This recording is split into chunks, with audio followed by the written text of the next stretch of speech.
Estenda bem as cortinas das suas habitações. O que é que está escrito aí? Está escrito o quê? Não o impeça. Estique as suas cordas e firme as suas estacas. Por favor, feche um pouquinho os seus olhos. Vamos pedir para Deus continuar falando conosco. Pai, te louvamos, te agradecemos por esse privilégio, pela tua presença nesse lugar. Eu te agradeço por cada vida aqui nessa noite, porque todos que aqui estão, é porque têm aprendido junto comigo que só o Senhor tem a palavra da vida eterna. E que mais uma vez então a tua palavra venha, trate conosco e fale ao nosso coração. Que possamos ser grandemente abençoados aqui mais uma vez. E mais uma vez só o teu nome seja exaltado e glorificado. Assim te pedimos e te agradecemos em nome de Jesus. A igreja diz amém. Podem sentar-se, amados, por favor.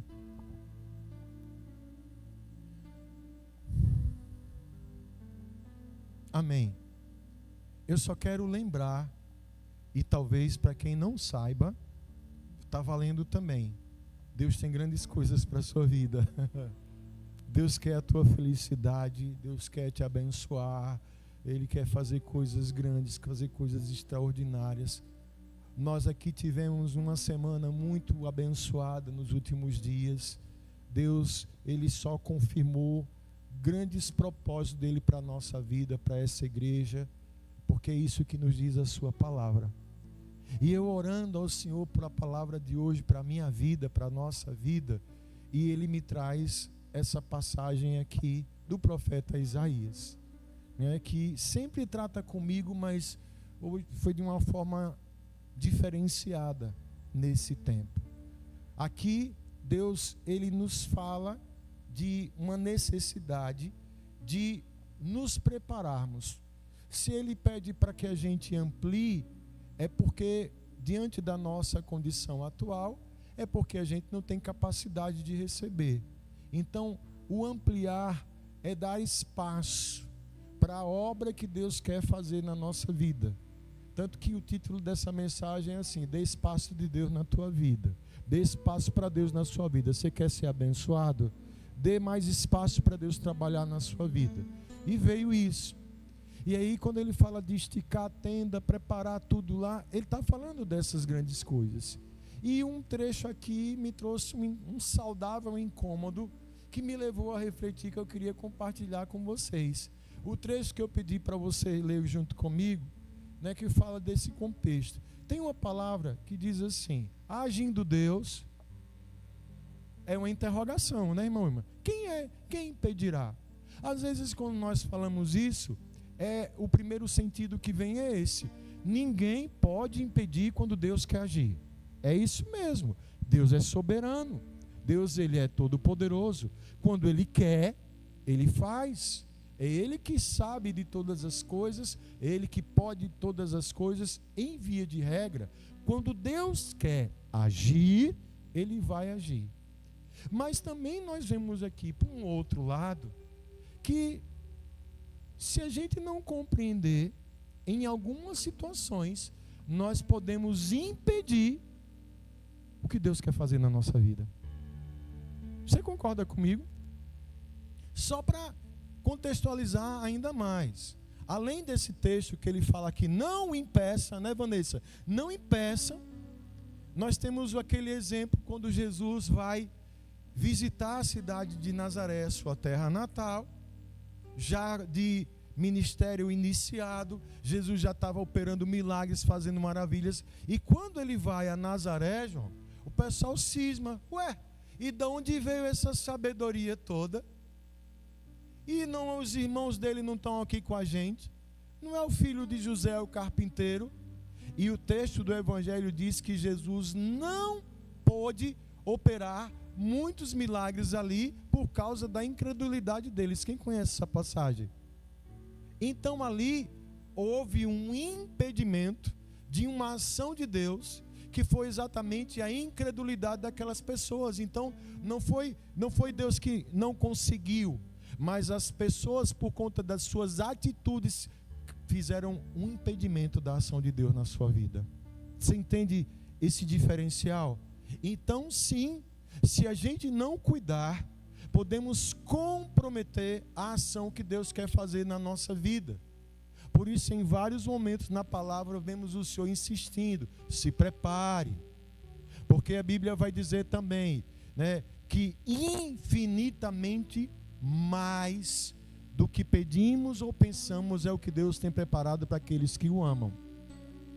A palavra do Senhor também vai dizer que os nossos pensamentos não são como os pensamentos de Deus, nem os nossos caminhos são iguais aos caminhos de Deus, porque assim como os pensamentos de Deus, os caminhos de Deus são mais altos que os nossos pensamentos e que o nosso caminho. Então estamos entendendo que Deus é um Deus de coisa grande. Ele quer fazer uma grande obra na sua vida, mas a gente não pode impedir isso. A gente tem que tratar de tirar esses impedimentos. O Senhor me trouxe alguns aqui. Tem um impedimento que é terrível, chamado acomodação. Você sabia que, por mais incrível que pareça, tem gente que se conformou com a própria vida? Eu vou falar uma coisa aqui que é muito triste de dizer, mas infelizmente, muita gente não vai mudar a vida, Douglas, porque ela não quer mudar. Ela simplesmente se conformou, irmã. É o meu jeito. Eu sou assim. Eu nasci assim, desse jeito. É o meu jeito, pastor. Eu sou assim e acabou. Ela simplesmente se conforma. Não, aqui já está bom. Ou então isso aí é demais para a minha vida. Eu não penso dessa forma. Eu não acho que é assim. Eu tenho a minha concepção sobre esse tema. E ela simplesmente se acomoda em uma condição e simplesmente pronto, acabou. Isso acaba sendo um grande limitador. A tenda não tem como crescer se a pessoa não tem um entendimento que é necessário sair de uma zona de acomodação, amados. Eu preciso mudar, nós precisamos mudar. Quando Nicodemos, um mestre, conhecedor da lei, vai conversar com Jesus, Jesus diz o seguinte para ele, você conhece, João capítulo 3, Nicodemos, não se admire de eu falar para você que necessário é que você nasça de novo. Ele fala, como assim, Senhor? Porque para muitos é difícil processar, porque às vezes nos acostumamos com uma condição na nossa vida. Nos acostumamos, interessante que essa capacidade do ser humano de se adaptar, ela às vezes pode ser muito perigosa. Ela às vezes pode ser comprometedora. Eu preciso trabalhar na essência. É o que, pastor? Na minha mente. A Bíblia chama coração, mas fala também de mente, que são os nossos pensamentos. Tudo começa num pensamento. Porque um pensamento vai formar o meu caráter, a minha personalidade, a forma como eu penso, vai refletir como eu enxergo as coisas na minha vida. E pense num negócio trabalhoso de mudar, que é a cabeça de gente. O irmão Ivo disse assim, pastor Edson, se gente não fosse gente, não fazia o que gente fazia. Ele brinca assim, que não é brincadeira não, tem gente que é cabeça dura, e isso se torna um impedimento. O que é que diz Romanos 12, Vanessa, por favor? Romanos 12, 2. Palavra do apóstolo Paulo. Não se amoldem o padrão desse mundo, mas transformem-se pela renovação da sua mente, para que vocês experimentem a boa, agradável e perfeita o quê? Ô Senhor, que seja feita a tua vontade na minha vida. Quem já orou assim? Só eu, foi? Alguém pediu para a vontade de Deus acontecer na sua vida? Eu só vou experimentar se a minha mente for transformada. Se eu sair da minha acomodação. Jeito se muda quando se quer mudar.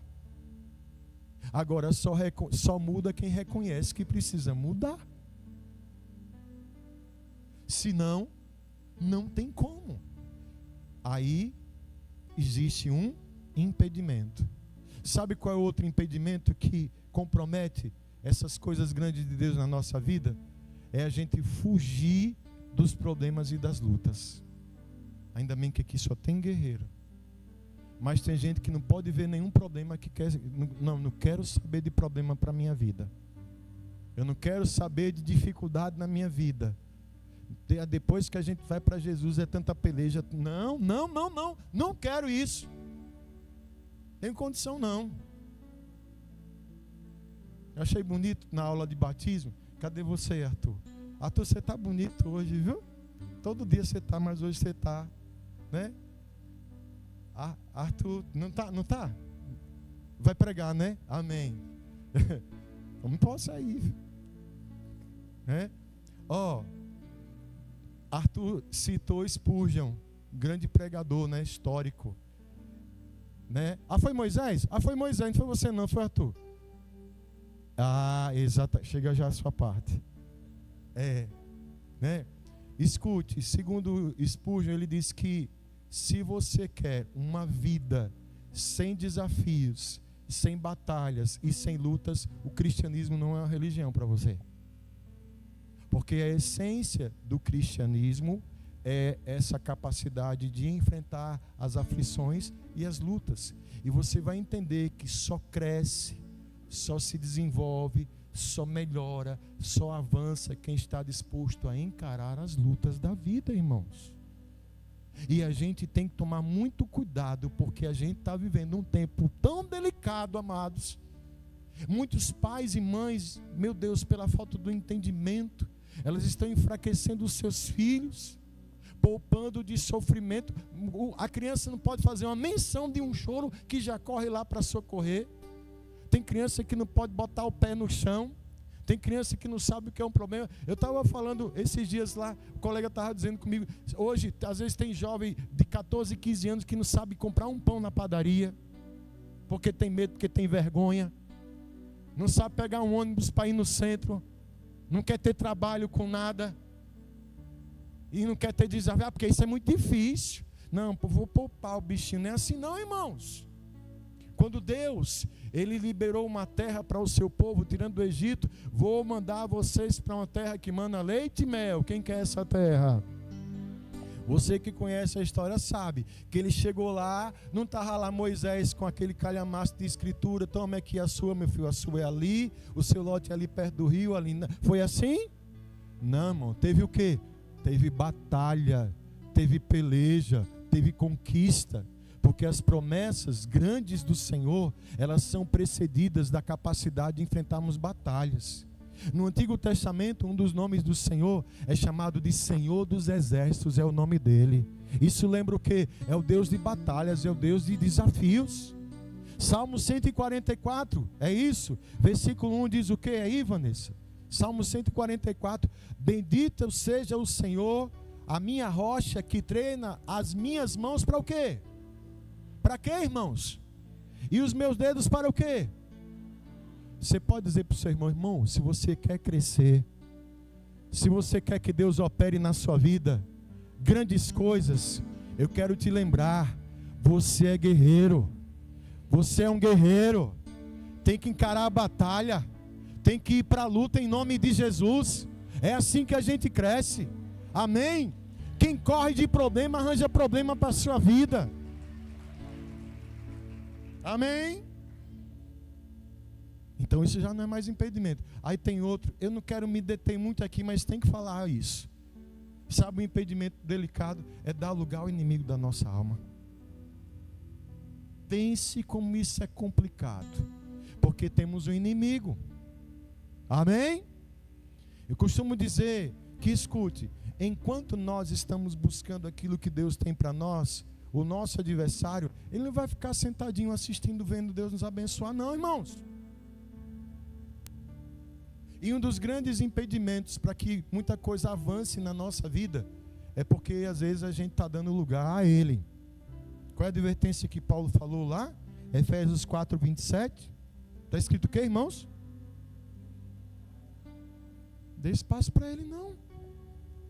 Valei-me, pastor, misericórdia.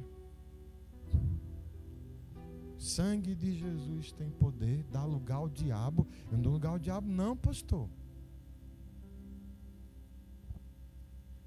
Esse termo, só um fato curioso. Alguns já sabem aqui.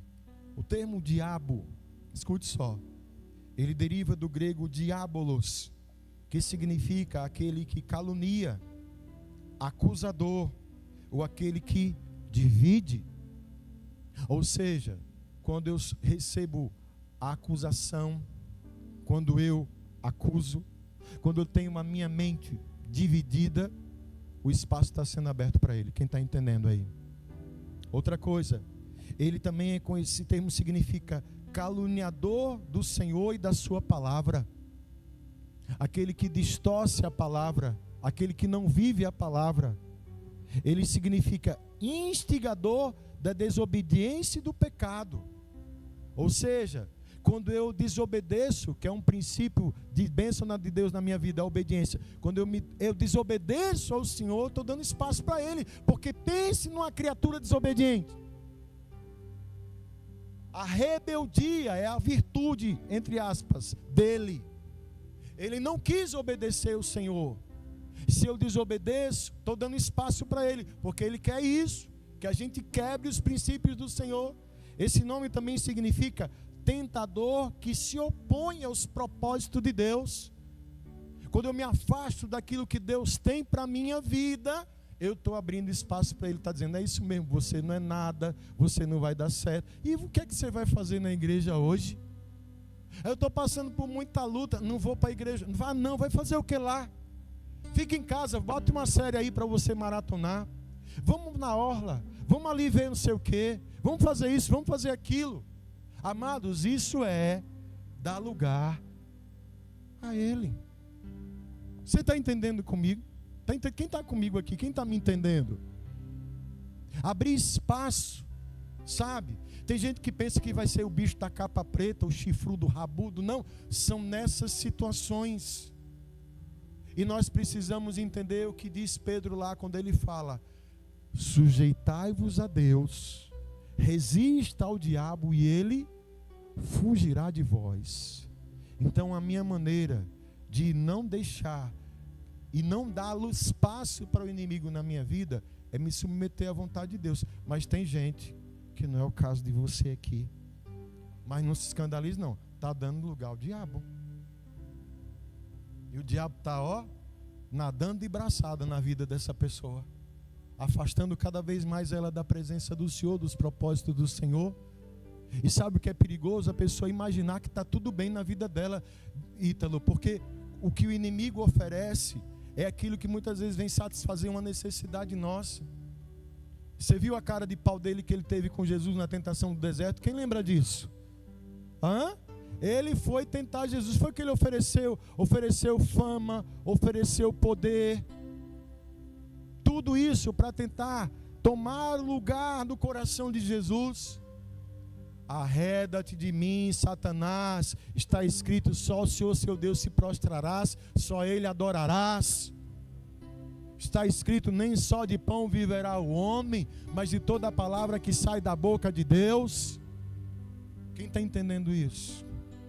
Então cuidado para não, a gente não pode dar espaço para ele. Tem gente que está brincando com isso. E por último e não menos importante, um impedimento que talvez a partir desse tudo se comprometa ainda mais, é o tal do coração endurecido. O que é a dureza do coração?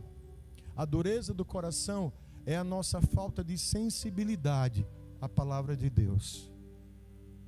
Quantos creem aqui que a palavra de Deus está sendo pregada? Deus está falando na minha vida, está falando na sua. Mas se eu endurecer o meu coração, essa palavra não vai chegar. Quer endurecer? Isso aí é a palavra hoje. Eu achei, sei não. Como eu queria que fulano estivesse aqui para escutar isso. Ou eu estou pregando aqui, ou a cabeça de alguém está em outro lugar. Está distraída, está olhando para algum canto aqui. Na parábola do semeador, Jesus diz que o diabo, ele rouba a palavra. Ele não quer que a palavra chegue.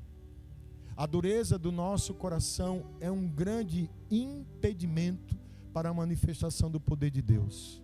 O salmista diz que um coração quebrantado Deus não despreza, mas um coração duro acaba nos comprometendo, acaba impedindo a ação do Senhor para nós.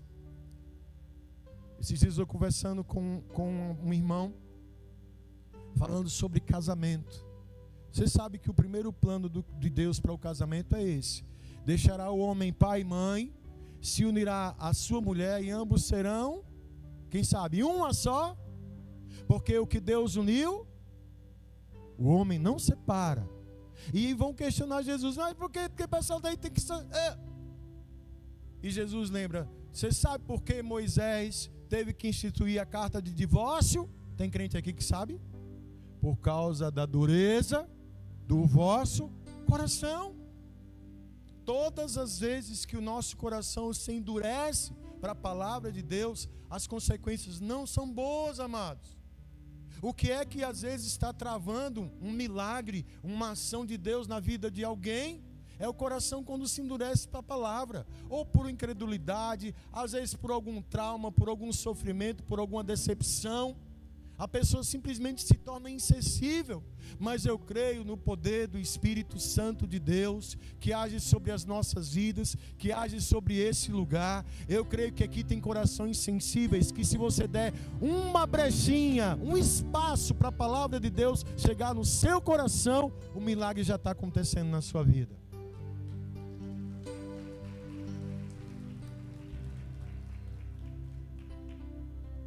Hebreus capítulo 3, versículos 7 e 8. Assim como diz, quem diz, irmãos? Quem está falando aqui? O Espírito Santo. Hoje, que dia que é? Amanhã, não é amanhã não? Quando é? Então escute, hoje, se vocês ouvirem a sua voz, não endureçam o coração de vocês, como na rebelião durante o tempo da provocação ou da provação no deserto. O autor de Hebreus lembra da grande tragédia que aconteceu com os irmãos na caminhada do Êxodo. As pessoas estavam ali, Douglas, Deus cuidando. A nuvem de Deus protegia o povo de dia, de noite virava uma coluna de fogo. Deus abriu o mar para aquele povo passar. Deus mandou comida do céu para aquele povo se alimentar. Mas por causa das lutas e provações, a coração daquele povo se endureceu, se voltaram contra Moisés, se voltaram contra o próprio Deus. Qual foi o destino deles? A morte no deserto. Esse fato está registrado. Deus sempre falava, mas o povo endurecia o coração. E se hoje, eu sei que Deus está falando, Deus sempre fala. Se hoje eu ouvir a voz do Senhor, eu não posso endurecer meu coração, porque Deus tem o propósito lindo e maravilhoso de nos abençoar. Ele não quer que a gente se acabe, não. Será que foi fácil para Deus deixar aquele povo se acabar lá? Foi não, irmãos. Não era o planejamento de Deus, não. Mas aquele povo gerou um impedimento. Muitos deles, quando Deus começou a falar, Moisés chega, a voz de Deus, a gente ficou com medo. Faz assim, Moisés, vá você escuta o que ele tem para falar, depois você fala para nós. Já estava dando sinais que não ia dar certo aquilo. Deus está falando aqui nessa noite: ei, eu te amo, eu quero abençoar a sua vida, e que o nosso coração seja sensível, para que não vire um impedimento. Para que às vezes a pessoa... olha, amados, é fato. Eu sei que é raro, porque você é gente boa, anda com gente boa, né? Mas alguém de repente conhece gente ruim. Você já viu gente ruim sendo abençoada? Coração. A pessoa que tem um coração fechado, você já notou que tem nada bom para ela? A pessoa que tem um coração duro, sabe qual é o esporte favorito dela? Reclamação. Nada tá bom, nada presta, é só coisa ruim. E Deus sempre falando, mas o coração duro gera um impedimento. Agora sim eu encerro. Dê espaço para o amor de Deus na sua vida. Você pode dizer para o seu irmão aí que Jesus ama ele? Ítalo, Jesus te ama. Diga para mim, amém. Também amo vocês. Jesus te ama. Deus ama você. Pessoal em casa, tem gente assistindo? Deus te ama, viu? Deus ama muito você. Olha como Ele nos ama. Apocalipse 3,19. Eu repreendo e disciplino aqueles que eu amo. Por isso, seja diligente e arrependa-se. Agora é Arthur. Arrepender-se é o que, Arthur? Mudar as atitudes. Isso mesmo. Eu sempre vou falar aqui, já falei umas 1000 vezes, vou falar mais 1000. Arrependimento não é dor de consciência. Arrependimento não é remorso. Arrependimento não é sentimento de culpa. Arrependimento é mudança de atitude. São ações. Então quem se arrepende, quem procura mudar, está largando a sua tenda, abrindo espaço no seu coração para que Deus chegue e manifeste o seu poder e a sua glória. E olhe, eis que eu estou à porta e bato. Se alguém ouvir a minha voz e abrir a porta, eu vou entrar, vou cear com ele e ele vai cear comigo. Glória a Deus.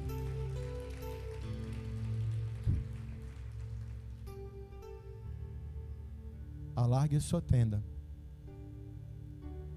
Estique essas cortinas. Estique essas cordas. Firme essas estacas, porque o que Deus tem para você é grande. Não impeça.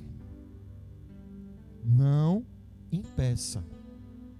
Vou falar de novo. Não impeça. Amém, amados? Você fica em pé um pouquinho comigo, por favor.